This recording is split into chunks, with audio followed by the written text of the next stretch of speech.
2 minutes pour comprendre aujourd'hui le PSA. Alors, je suis avec Yann Nozillet. Yann Nozillet, vous êtes urologue à l'hôpital Foch, vous êtes aussi professeur d'urologie à l'université de Versailles et vous êtes membre de l'AFU, l'Association française d'urologie. Le PSA, alors on entend tout le monde dire « Ah, on m'a pris mon PSA monte ». Qu'est-ce que c'est le PSA? Le PSA, c'est une protéine, un antigène spécifique de la prostate, c'est ce que veut dire le sigle.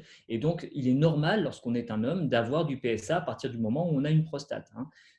Toute cellule prostatique produit du PSA, elle va relarguer même ce PSA dans la circulation si elle est abîmée, par exemple parce qu'on a fait une infection de la prostate, une prostatite.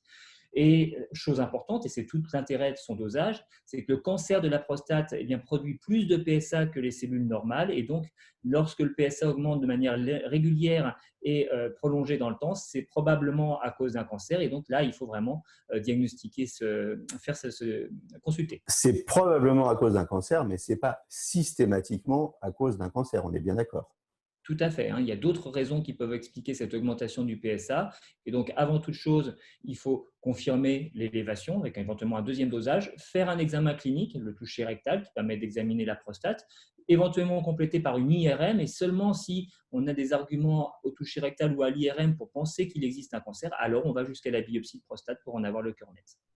À partir de quel âge il faut se préoccuper sérieusement de son taux de PSA? Si vous n'avez pas d'antécédents dans votre famille, notamment de cancer du sein ou de l'ovaire chez vos parents maternels et vos tantes, alors à partir de 50 ans, dans le cadre d'une démarche individuelle de dépistage, il n'y a pas de dépistage collectif d'organiser, eh bien, une fois par an, faire un dosage du PSA est une bonne chose pour prendre tôt ces cancers. Si par contre vous êtes d'ethnie afro-caribéenne ou que vous avez des antécédents génétiques qui vous exposent à un risque supérieur, il faut commencer à consulter à partir de 40-45 ans. Voilà, surveillez bien votre taux de PSA, c'est important et n'hésitez pas à consulter. À très bientôt.